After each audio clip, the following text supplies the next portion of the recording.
नमस्कार, मैं हूं मंतोष और स्वागत है आप सभी का बसंत बिहार में।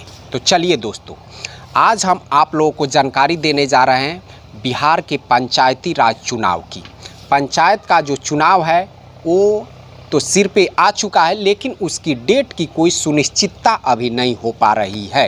प्रत्याशी है या पंचायत के मतदाता है, आप हर तरफ देखेंगे तो इस चर्चा आम बना हुआ है, लेकिन जो जवाब है वो किसी के पास नहीं है, क्योंकि जो राज्य निर्वाचन आयोग है वहीं कोई डेट सुनिश्चित नहीं कर पा रहा है। तो फिर आम जनता इसमें क्या जवाब दे पाएगी। चलिए, आज हम आप लोगों को इसकी पूरी स्टोरी समझाने की कोशिश करता हूं कि आखिर ये लेट क्यों हो रहा है। और चुनाव, अगर आप वीडियो लास्ट तक देखते हैं तो आप एक निष्कर्ष पे ज़रूर पहुंच पाएंगे कि ये चुनाव कब तक। देखिए, जो पंचायती राज चुनाव है ये पूरी तरीके से राज्य निर्वाचन आयोग कराता है। इसमें भारत निर्वाचन आयोग की कोई खास भूमिका नहीं होती है। ठीक है, कहीं कहीं कोई नया काम करने के लिए अगर राज्य सरकार कोई नया इसमें काम कर रहा है तब उसे भारत निर्वाचन आयोग से अनुमति लेना पड़ता है, अन्यथा अगर वो पारंपरिक तरीके से कराता है तो करा सकता है।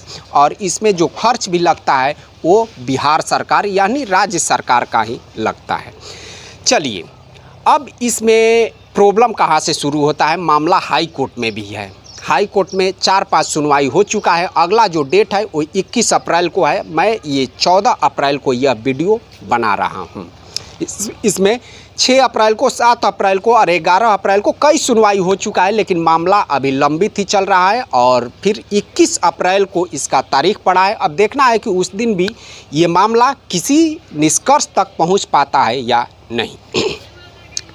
देखिए, जो राज्य निर्वाचन आयोग है, जो बिहार निर्वाचन आयोग है, ये चाहता है कि हम जो पंचायत की चुनाव है उसे ईवीएम से कराएं। अब ईवीएम से कराने के लिए इसे भारत निर्वाचन आयोग से एनओसी यानी अनुमति लेना पड़ेगा, जिसमें जो भारत निर्वाचन आयोग है वो अनुमति फ़िलहाल दे नहीं रहा है। अब नहीं देने की वजह से जो राज्य निर्वाचन आयोग है वो मामला दायर किया हाई कोर्ट में। अब हाई कोर्ट में ये मामला चल रहा है। अब देखना ये है कि ये मामला कब तक सलट पाता है या नहीं सलट पाता है। हाई कोर्ट ने भी ये भी कहा है कि दोनों पक्ष जो है वो आपस में बैठकर मामले को सुलझा सकते हैं कि ईवीएम से होगा कि बैलेट से होगा, लेकिन फ़िलहाल ऐसा नज़र नहीं आ रहा है। जो अगला डेट है वो 21 अप्रैल को पड़ा हुआ है। देखिए, अब इसमें मान लीजिए कि ईवीएम और बैलेट से कराने में सरकार को क्या प्रॉब्लम आ रहा है। जो ईवीएम से अगर कराया जाता है तो ये चुनाव सस्ते से सस्ते में हो जाएगा, यानी एक तरह से हम कहें तो जो इसका अनुमान लगाया गया है 140 करोड़ रुपये में ईवीएम से ये चुनाव हो जाएगा। जबकि अगर बैलेट से इस चुनाव को कराया जाता है तो 2100 करोड़ रुपये इसमें इन्वेस्ट करना पड़ेगा।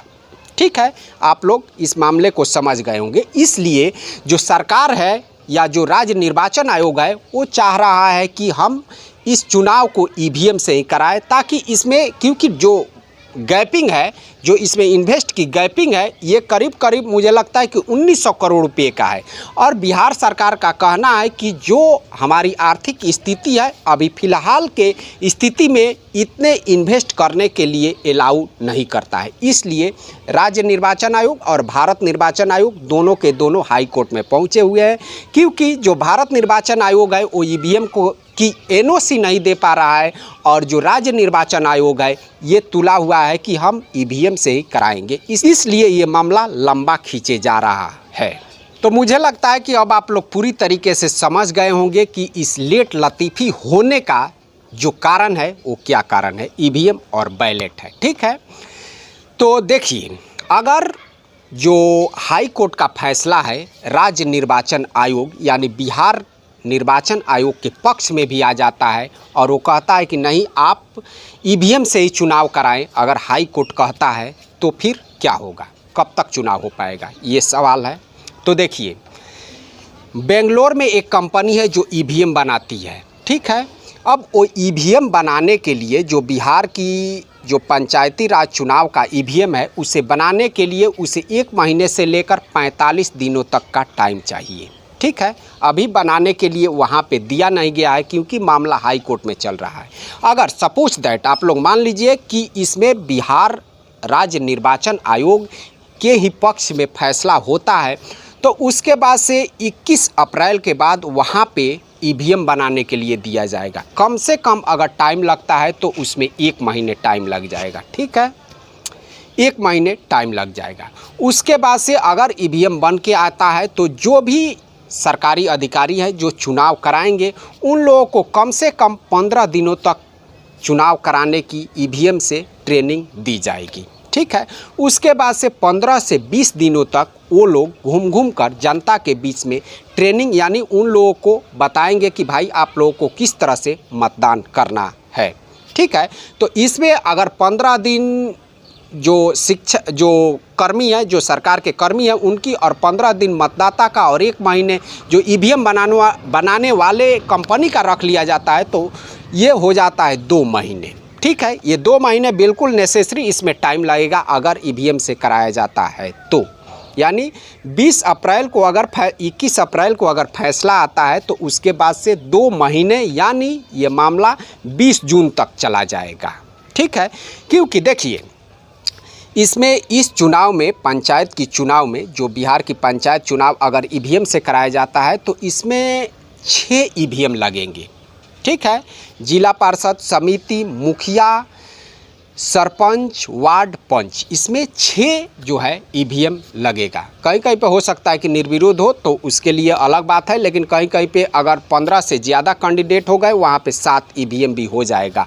तो ये पूर्णतः चुनाव जो है वो ग्रामीण लोगों का है, देहाती लोगों का है। अब गांव की औरतें जो जाएगी और 6 वहाँ पे ईवीएम देखेगी तो उनका तो माथा चकरा जाएगा। जो एमपी एमएलए में 1-2 ही देखती है और उसमें भी गड़बड़ करके आती है तो उनको लगेगा कि भाई इतना हारमोनिया तो हम आज तक नहीं देखे हैं और ये तो पहली बार हमें देखने को मिल रहा है, तो उनका और भी माथा चकरा जाएगा। और इधर से जो चुनाव कराने वाले अधिकारी हैं उन लोगों पे भाई कहेंगे कि आप जल्दी जल्दी दबा कराइए, जल्दी जल्दी दबा कराइए, क्योंकि उनके पास टाइम होगा नहीं। और 6 अब इसमें एक और भी वजह है कि जब आप मतदान करने के लिए जाएंगे तो 6 के 6 ईवीएम में आपको किसी न किसी बटन को दबा कर ही आना होगा, तभी इधर से जो अधिकारी है वो दूसरे को ऑर्डर दे पाएगा। वरना मशीन फ़िलहाल अगर एक भी उसमें बाकी रहता है, कोई नहीं दबाता है तो काम करेगा ही नहीं, यानी अगला ऑर्डर नहीं ले पाएगा। इसलिए 6 के 6 ईवीएम को उसमें कोई ना कोई बटन दबा कर ही आना होगा। तो इसमें एक तो बड़ी पेचीदगी भी है क्योंकि ये जो पंचायती चुनाव है पूरी तरीके से देहाती लोगों का है। देहाती लोग तो उतने ट्रेंड होते नहीं, ख़ास तौर से जो औरतें होती है, तो इसमें ये पेचीदगी तो है ही है। आप लोग कल्पना कर सकते हैं कि किस किस तरह की इसमें पेचीदगी है।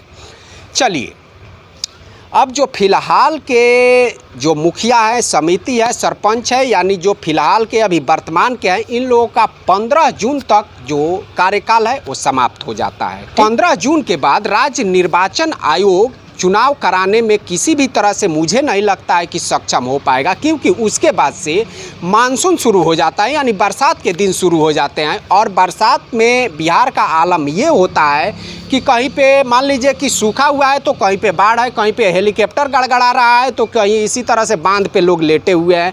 उसमें जो बिहार की स्थिति है बाढ़ वगैरह की आप लोग जानते हैं, या आधा बिहार डूबंत खाता में रहेगा, आधा बिहार सूखले रहेगा। तो इस स्थिति को आप लोग देख सकते हैं। तो 15 जून के बाद मुझे नहीं लगता है कि ये चुनाव हो पाएगा। अगर इधर नहीं हुआ तो, अगर बिहार सरकार इस पे राज़ी हो जाती है या राज्य निर्वाचन आयोग इस पे राज़ी हो जाता है कि बैलेट से चुनाव कराया जाए तब तो हो सकता है, लेकिन ईवीएम से अगर कराया जाता है तो 15 जून तक ये संभव नहीं है। और 15 जून के बाद चुनाव होंगे नहीं। चुनाव फिर उसके बाद से जो चुनाव है वो अक्टूबर नवंबर में जा सकता है। और इसमें एक और संकट का बादल मंडरा रहा है, वो है कोरोना महाराज। ये पूरी तरीके से हनुमान जी की पूंछ की तरह बढ़ते ही जा रहे हैं, दिन प्रतिदिन बढ़ते ही जा रहे हैं। और जो सरकारें हैं वो मान लीजिए कि बंगाल में या आसाम में या केरल में वहाँ पे चुनाव हो रहा है, तो वहाँ पे चुनाव हो रहा है तो वहाँ पे तो भाई सरकार बनाना है, पार्टियों को अपना अपना। अब ये पंचायती चुनाव से उन लोगों को क्या लेना देना है, कोई सरकार तो बनाना नहीं है, कोई पार्टी के आधार पे होना नहीं है। तो कोरोना के संकट के वजह से भी इसको स्थगित किया जा सकता है। क्योंकि इसमें कोई सरकार का उतना लेना देना नहीं है और सरकार मान लीजिए कि 2-4-6 महीने के बाद भी चुनाव कराकर इसकी औपचारिकता निभा सकती है।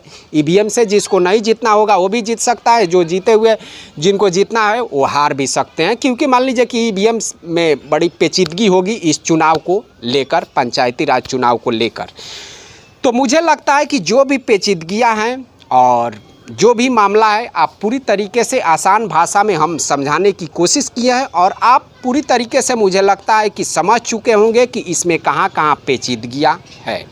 ठीक है, अगर ये मामला जो हाई कोर्ट का है 21 अप्रैल को बिहार राज्य निर्वाचन आयोग के पक्ष में भी आता है, फिर भी मुझे उम्मीद नहीं है कि चुनाव फिलहाल 15 जून के पहले हो पाएगा। ठीक है, 15 जून के बाद से मानसून शुरू हो जाता है, बरसात शुरू हो जाता है, कहीं पे बिहार डूबंत खाता में रहेगा तो कहीं पे उगंत खाता में रहेगा, तो उसमें चुनाव हो नहीं पाएगा। तो फिलहाल मेरे हिसाब से ये जो चुनाव है अगर ईवीएम से कराया जाता है तो ये अक्टूबर नवंबर में जाते हुए नज़र आ रहा है। जो भी परिस्थिति है मैं आपके सामने रख चुका हूँ और जो कोरोना महाराज है वो भी मुँह बाए खड़े हुए हैं और इन चुनावों से कोई सरकार बनानी नहीं है, इसलिए सरकार कोई इसमें ज़्यादा एक्टिव भी नहीं है। आप लोग कमेंट बॉक्स में कमेंट करके हमें ज़रूर बताइएगा कि जो आपकी उम्मीद है, जो आपके कयास हैं वो क्या लगाते हैं कि चुनाव इधर हो पाएंगे या फिर अक्टूबर नवंबर में हो पाएंगे। तो चलिए दोस्तों, इसी के साथ हम अपने वीडियो को यहीं पे समाप्त करते हैं। हम फिर मिलेंगे अगले वीडियो में अगले टॉपिक के साथ, तब तक के लिए नमस्कार।